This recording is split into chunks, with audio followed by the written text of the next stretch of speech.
Hello everyone, I am Kalpana Bhardwaj. Today I will discuss a topic and its name is entropy. Entropy के बारे में पढ़ेंगे। Entropy से हम second law of thermodynamics की definition देखेंगे कि जो सेकंड लॉ है वो कैसे काम करता है, क्या उसकी प्रॉपर्टीज हैं। एंड एंट्रोपी को पढ़ते हैं हम। एंट्रोपी से पहले हमने जो पिछली वीडियो थी थर्मोडायनेमिक्स की, उसमें हमने क्या क्या पढ़ा था, एक बार वो रिवाइज कर लेते हैं। फर्स्ट था basic terms and concepts of thermodynamics.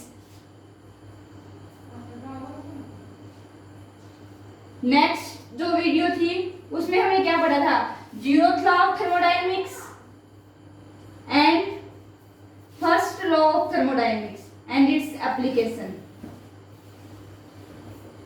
Next video में हमने क्या पढ़ा था, कार्नोट साइकिल के बारे में पढ़ा था। कार्नोट साइकिल के पढ़ने के बाद हम एंट्रोपी पढ़ेंगे, यानी कि एंट्रोपी पढ़ने के बाद ही हम सेकंड लॉ ऑफ थर्मोडायनेमिक्स के बारे में स्टडी कर पाएंगे। तो देखो, कार्नोट साइकिल या फिर कार्नोट रिवर्सिबल हीट इंजन में हमें क्या टर्म मिली थी, यानी कि Q1/T1 is equal to Q2/T2 means Q1 is the temperature of source, Q1 is the heat of source, Q2 is the heat of sink, T1 is the temperature of source and T2 is the heat of source, heat of sink। तो अब देखते हैं हम entropy को आगे। Entropy सबसे पहले हमें क्या बनाना पड़ेगा, प्रेशर और वॉल्यूम का diagram. Pressure, volume and pressure का इधर हमारा ओरिजिन हो गया। यानी कि कार्नोट साइकिल पढ़ रहे हैं, एंट्रोपी पढ़ रहे हैं तो उसमें कार्नोट साइकिल की जरूरत पड़ेगी। वो कैसे, कार्नोट साइकिल हमारी कुछ ऐसे थी। ये कौन सा प्रोसेस था, यानी कि A B C D। A से B में आइसोथर्मल एक्सपेंशन था, B to C में एडियाबैटिक एक्सपेंशन था, C to D में आइसोथर्मल कंप्रेशन था एंड D to A में एडियाबैटिक कंप्रेशन था। अब एक कार्नोट साइकिल और बना लेती हूं मैं, इसका नाम मैंने दे दिया E एंड F। अब इसको देख लेते हैं। Q1 हीट हमारी एंटर हो रही है, यानी कि जब हमारे पास सोर्स एंड सिंक को Q1 हीट इंटर होती है एंड Q2 हीट रिजेक्ट होती है, तो C से D में हमारी Q2 हीट रिजेक्ट हो गई और A से B में जाएगी, B से C में, C से D में और D से A में। नेक्स्ट ये प्रोसेस करेंगे तो इससे Q2 हीट अंदर जा रही है एंड Q2 हीट आउटसाइड जा रही है, यानी कि इस प्रोसेस में सोर्स ये है, Q2 यानी सिंक है। नेक्स्ट प्रोसेस में ये हमारा सोर्स है एंड Q3 एक सिंक है।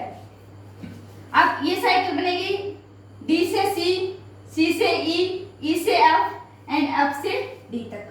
अब हम क्या लगाएंगे, कार्नोट साइकिल से जो हमारा रिजल्ट आया था Q1/T1 is equal to Q2/T2 वो हम लगाएंगे। तो देखो, पहली cycle A B C D इस साइकिल में लगाते हैं तो Q1 हीट अंदर आ रही है, टेम्परेचर हमारा T1 लेंगे एंड Q2 हीट हमारी रिजेक्ट हो रही है और T2 हमारा टेम्परेचर सिंक का। इस साइकिल में होगा A B C D cycle में Q1/T1 is equal to Q2/T2 आ गया। इसको हम नेम दे देते हैं इक्वेशन फर्स्ट।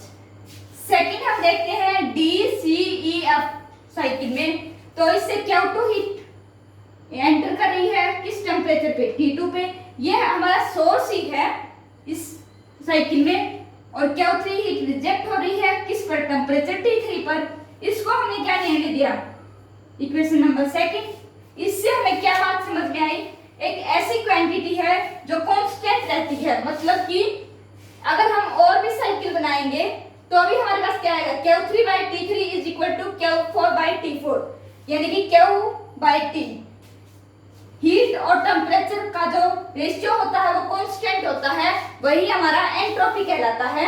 तो एंट्रोपी एक ऐसी क्वांटिटी है जो कार्नोट साइकिल में हम अगर करते जाए तो वो हमारी कांस्टेंट रहती है। तो देखो, एंट्रोपी को हम S से रिप्रेजेंट करते हैं और Q/T, ये हमारा एंट्रोपी का फॉर्मूला है। हम इसे ds और dq की फॉर्म में लिखा देखते हैं, means small change in entropy. ds is small change in entropy and dq is the small change in heat. अब हम देखते हैं, ये हमारी एंट्रोपी की जो मैथमेटिकल फॉर्म आ गई। अब इसकी हम यूनिट्स की बात कर लेते हैं। एंट्रोपी की यूनिट्स क्या हो गई? हीट की यूनिट क्या होती है? एक टाइप की एनर्जी है, एनर्जी की यूनिट क्या हो गई? जूल। एंड टेम्परेचर की यूनिट हो गई केल्विन। एंट्रोपी की यूनिट आ गई जूल पर केल्विन। नेक्स्ट हम देखते हैं कि जो एंट्रोपी है वो किस किस प्रोसेस में कांस्टेंट रहती है, किस प्रोसेस में वो वेरी करती है। मींस आइसोथर्मल प्रोसेस में एंट्रोपी की वैल्यू क्या होगी, एडियाबैटिक प्रोसेस में एंट्रोपी की वैल्यू क्या होगी, आइसोबैरिक एंड आइसोकोरिक में भी एंट्रोपी की वैल्यू क्या होगी। तो हम देखते हैं, एक बार बोर्ड को रब करते हैं वीडियो को पॉज करके, ताकि हमारा टाइम वेस्ट ना हो। चलो अब हम देखते हैं एंट्रोपी का जो फॉर्मूला आ गया था वो क्या था? dQ/T, हीट बाय टेम्परेचर किसके बराबर था? एंट्रोपी के बराबर। ds किसके बराबर है? dQ/T के बराबर है। अब हम देखते हैं, हमें पूरे सिस्टम की एंट्रोपी निकालनी है। पूरे सिस्टम की निकालनी है तो हमें इंटीग्रेशन करना पड़ेगा, यानी कि सम करना पड़ेगा। इंटीग्रेशन मतलब सम, ऐसे। तो ds का इंटीग्रेशन करेंगे, limit s1 and s2, dq का करेंगे dQ/T, s2 minus s1 upper limit minus lower limit is equal to dQ/T। अब s2 माइनस s1 को हम डेल s भी लिख सकते हैं, यानी कि स्मॉल चेंज इन एंट्रोपी। ये हमारे पास एंट्रोपी का आ गया। नेक्स्ट हम सेकंड लॉ ऑफ थर्मोडायनेमिक्स के बारे में देखते हैं कि जो सेकंड लॉ ऑफ थर्मोडायनेमिक्स हमें क्या बोलता है। फर्स्ट लॉ क्या बोलता था? किसी भी सिस्टम को जब हम हीट दे रहे हैं, यानी कि dQ अमाउंट ऑफ हीट हम सिस्टम को सप्लाई कर रहे हैं, तो हमारे पास क्या आता है?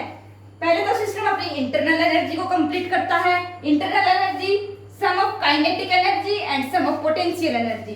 फिर बात करते हैं, सिस्टम जो एनर्जी बच जाती है, हीट एनर्जी, वो वर्क डन करने में करता है। पहले तो अपनी इंटरनल एनर्जी को कंप्लीट करेगा, फिर पूरा वर्क डन करेगा। अब सेकंड लॉ ऑफ थर्मोडायनेमिक्स ये बोलता है कि जो किसी भी सिस्टम की जो एंट्रोपी है, यानी कि dQ/T है, ds dQ/T, वो हमेशा या तो 0 के बराबर रहता है या फिर इंक्रीज होता रहता है। किसी भी सिस्टम की एंट्रोपी है वो ऑलवेज इंक्रीज करती रहती है, यानी कि entropy of universe is always increasing. तो वो हम देखते हैं, कैसे देखते हैं? एंट्रोपी को रिप्रेजेंट करते हैं हम ds से। अब ऑलवेज ग्रेटर देन और इक्वल टू 0। ये मैंने इनइक्वालिटी का साइन क्यों लगाया है वो हम देखते हैं। इक्विलिटी होल्ड करती है रिवर्सिबल प्रोसेस के लिए, यानी कि एंट्रोपी हमारे सिस्टम के 0 के बराबर आती है तो वो हमारा रिवर्सिबल प्रोसेस है।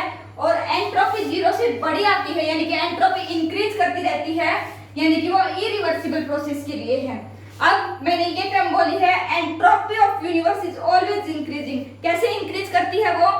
हमारे पास नेचर में जितने भी प्रोसेस हैं वो सारे इरिवर्सिबल प्रोसेस हैं। मींस जो इनिशियल पाथ से लेके फाइनल पाथ तक जाते हैं, वापस उसी पाथ से रिटर्न नहीं होते, वो हमारे पास इरिवर्सिबल प्रोसेसेस होते हैं। अब नेचर में कोई भी रिवर्सिबल प्रोसेस नहीं है, सारे इरिवर्सिबल प्रोसेस हैं।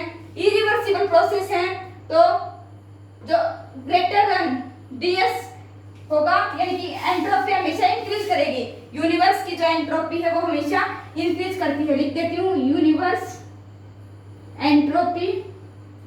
Entropy of universe is always increasing. Universe मतलब सिस्टम का पार्ट एंड सराउंडिंग। सिस्टम और सराउंडिंग को मिलके जो बन गया वो यूनिवर्स। सिस्टम पढ़ लिया था जिसमें हम अपना थर्मोडायनेमिक वर्क कर रहे हैं। सराउंडिंग यूनिवर्स में सिस्टम के अलावा जो जगह बच गई, जो स्पेस बच गया, वो हमारा सराउंडिंग होता है। नेक्स्ट हम देखते हैं एंट्रोपी की वैल्यू एडियाबैटिक प्रोसेस में क्या होती है, आइसोथर्मल में क्या होती है, आइसोकोरिक एंड आइसोबैरिक में। तो देखो कैसे होगा वो। अब देखो, चेंज इन एंट्रोपी या फिर value of entropy in an adiabatic process. Adiabatic process कौन सा प्रोसेस होता होता है जिस प्रोसेस में पूरे प्रोसेस में हमारी जो हीट होती है यानी कि क्यू से रिप्रेजेंट करते हैं वो हमारी कांस्टेंट रहती है। जैसे कि डी क्यू किसी भी प्रोसेस एडायबेटिक प्रोसेस में हमारी क्या हो गई, कांस्टेंट के बराबर हो गई। अब एंट्रोपी की वैल्यू किसमें देखेंगे हम, एडायबेटिक प्रोसेस में देखेंगे। एडायबेटिक प्रोसेस में एंट्रोपी की वैल्यू, एंट्रोपी क्या होता है हमारे पास, डीएस से रिप्रेजेंट करते हैं हम, किसके बराबर होता है, डी क्यू अपॉन में टी। अब इंटीग्रेशन करते हैं, हमें पूरे सिस्टम की एंट्रोपी चाहिए, तो लिमिट S1 से लेके S2 से, तो S2 माइनस S1 किसके बराबर होता है, डेल S के बराबर होता है। Change in entropy S2 minus S1। अब डी क्यू एडायबेटिक प्रोसेस कर रहे हैं यानी कि डी क्यू कांस्टेंट है, कांस्टेंट मतलब चेंज नहीं हो रहा, चेंज नहीं हो रहा तो वो जीरो आ गया, जीरो अपॉन में टी। किसी भी जीरो आ गया तो यहाँ पे zero. Change in entropy del S किसके बराबर, S2 माइनस S1 किसके बराबर हो गया, जीरो के बराबर। यानी कि एंट्रोपी एक ऐसी क्वांटिटी है जो एडायबेटिक प्रोसेस में कांस्टेंट यानी जीरो रहती है। एंट्रोपी की एक फिजिकल प्रॉपर्टी ये हो गई, किसी भी एडायबेटिक प्रोसेस में एंट्रोपी हमें जीरो मिलेगी। नेक्स्ट हम देखते हैं आइसोथर्मल प्रोसेस में, आइसोथर्मल प्रोसेस। अब देखो आइसोथर्मल प्रोसेस में हम एंट्रोपी फॉर्मूला तो सेम है, कैसे, ds change in entropy dq upon में t। इंटीग्रेशन करेंगे, लिमिट S1 से S2, डेल S आएगा किसके बराबर, S2 माइनस S1 किसके बराबर, dq अपॉन में t। अब टेम्परेचर है वो कांस्टेंट है तो हम इसको इंटीग्रेशन से बाहर कर देते हैं, मतलब कि कोई भी कांस्टेंट टर्म इंटीग्रेशन से भी बाहर होगी एंड डिफरेंशिएशन से भी बाहर होती है। तो डेल S किसके बराबर आ गया, S2 minus S1 is equal to 1 by t और dq। अब जो हीट की लिमिट है वो Q1 से Q2 ले लेते हैं, तो Q1 बाय Q1 से Q2। डेल S किसके बराबर आ गया, S2 minus S1 1 by t Q2 minus Q1, integration किया वो आ गया। अब ये तो हमारे पास एंट्रोपी की वैल्यू आ गई। अब वर्क डन निकालेंगे, वर्क डन। अब लिमिट को हम 1 से 2 भी कर सकते हैं, यहाँ पे 1 लिख देंगे, यहाँ पे 2 लिख देंगे। अब वर्क डन क्या होता है हमारे पास, वर्क का फॉर्मूला होता है W is equal to Q1 minus में Q2। तो हम एंट्रोपी की जगह ये प्लेस कर देंगे तो क्या रिजल्ट आता है वो देखते हैं हम। वो देखो डेल S किसके बराबर है, S2 माइनस S1, वो किसके बराबर है, 1 by T Q1 minus Q2। Q1 minus Q2 work done के बराबर होता है, तो यहाँ पे हम dw लिख देते स्मॉल वर्क, तो 1 बाई टी यहाँ पे dw आ गया, यानी कि w भी लिख सकते हैं dw। तो ये वर्क। अब आइसोथर्मल में वर्क का क्या फॉर्मूला होता है, वो होता है nRT ln V2 by V1 upon में T। तो T से T cancel, nR ln V2 by V1। ये हमारे पास चेंज इन एंट्रोपी या फिर एंट्रोपी की वैल्यू आ गई आइसोथर्मल प्रोसेस में, nR ln V2 by V1। अब हम इसको ऐसे भी लिख सकते हैं nR ln P1 bye P2। वो कैसे, बॉयल्स लॉ की स्टडी की थी, उसमें pressure is inversely proportional to volume. किसी भी सिस्टम में जब कांस्टेंट टेंपरेचर पे लेते हैं कोई भी गैस तो उसका प्रेशर हमेशा इनवर्सली प्रोपोर्शनल वॉल्यूम के रहता है। तो PV किसके बराबर आ गया, कांस्टेंट के बराबर। P1 V1 किसके बराबर आ गया, P2 V2 के। P1 बाय P2 को लिख सकते हैं हम V2 बाय V1। तो यही रिप्लेसमेंट मैंने इधर की है, V2 बाय V1 की जगह P1 बाय P2 किया है। अब नेक्स्ट देखते हैं आइसोबैरिक फिर आइसोकोरिक प्रोसेस के बारे में। तो देखो अब आइसोबैरिक प्रोसेस देखते हैं। आइसोबैरिक प्रोसेस, आइसोबैरिक प्रोसेस में हम कैसे करेंगे, आइसोबैरिक प्रोसेस ऐसा प्रोसेस जिसमें प्रेशर है वो कांस्टेंट होता है। प्रेशर कांस्टेंट होता है तो हम देखते हैं कैसे। एंट्रोपी होती है ds किसके बराबर बराबर D Q upon T. DS limit हम S1 से S2, डेल एस होगा हमारा S2 माइनस S1, इतना तो हमने पहले भी पढ़ लिया था। अब डी क्या हो क्वांटिटी, आइसोबैरिक प्रोसेस के लिए हमें कंडीशन बताई थी NCP/dt होता है अपॉन में T होती है। अब देखो इंटीग्रेशन करते हैं, N कांस्टेंट है number of moles, Cp specific heat constant, pressure भी कांस्टेंट है, तो del S change in entropy S2 minus S1 किसके बराबर आएगा NCP/dt/T, लिमिट होगी हमारी T1 से T2, तो हो गया NCP/dt/T का इंटीग्रेशन होता है ln T, लिमिट पुट करेंगे T1 से T2 तो वो हमारे पास आ जाएगा NCP ln T2/T1।